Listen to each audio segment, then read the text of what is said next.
Hello everyone, welcome sa aking vlog. Nandito po ako ngayon sa aking munting taniman ng saging. Ito po ay malapit lang sa bahay namin.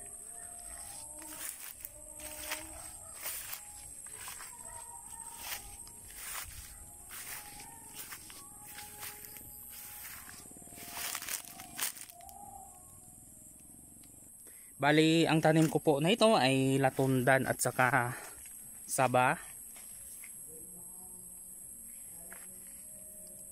Nang dahil sa palaging malinis yung ilalim, ay mabilis lang po lumaki yung aking mga tanim na saging. At napakataba. Ito po ay wala pong fertilizer. Kumbaga ay organic lang po lahat. Yung pang sustainable. Kaya maganda yung tubo. At kulay berde po yung mga dahon. Dahil sa mga sustainable na mga bulok na dahon.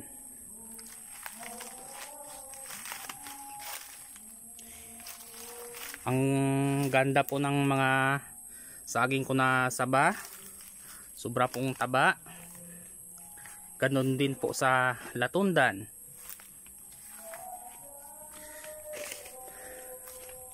At saka meron na po akong ginamot na foliar sa kagaya nito na sakit. First time ko pa lang yun ginamit. At i-update ko po pag maganda po yung result.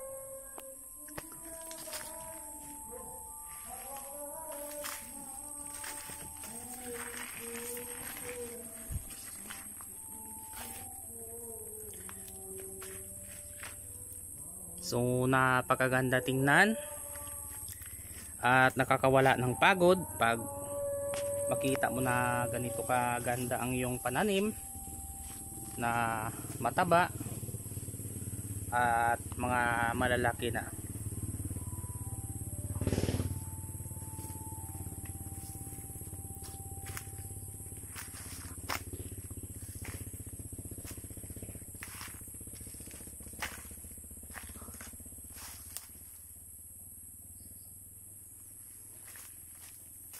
Ito guys ay ito po yung tanim kong latundan. Hindi ko pa na maintain yung mga dahon dito. Kailangan ay matanggal ko tong mga patay na dahon para pumunta po yung mga nutrients doon po sa mga dahon sa itaas. At para mabilis po lumaki at magkaroon ng bunga.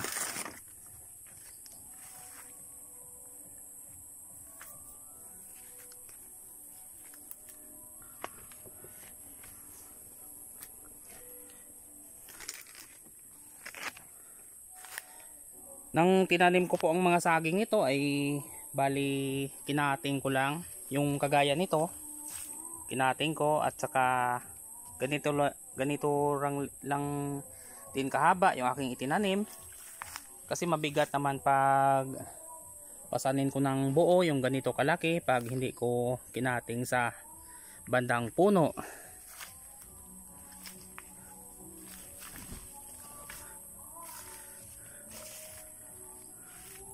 Nanghinayang po kasi ako sa space dito sa lupa kasi malapit lang sa bahay. Tapos ganito yung sitwasyon na walang produkto kaya tinaniman ko po ng saging na latundan at saka saba.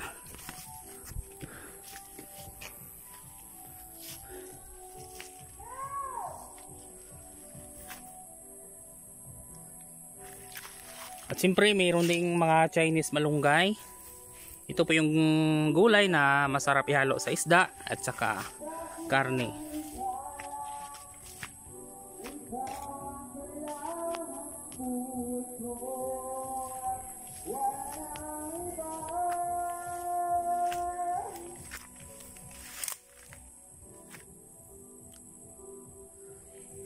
Gilid lang po ito ng kalsada. Kasi andun po yung bahay namin sa unahan. At yung tinaniman ko po ito ng saging ay gilid lang po ng kalsada.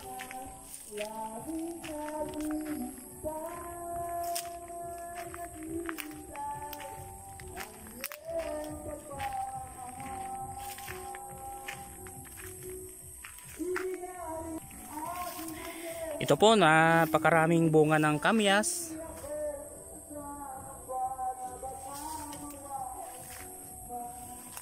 Tanim po ito ng aking nanay. Napakaraming bunga.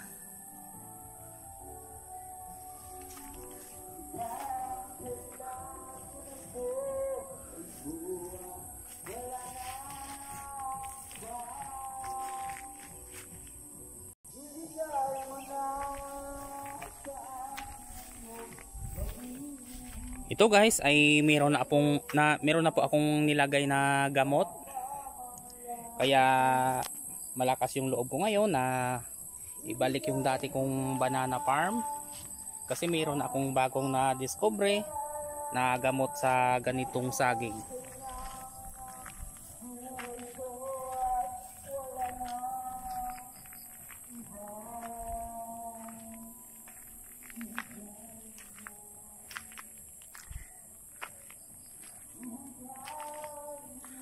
So hanggang dito lang muna guys, at salamat sa inyong panonood.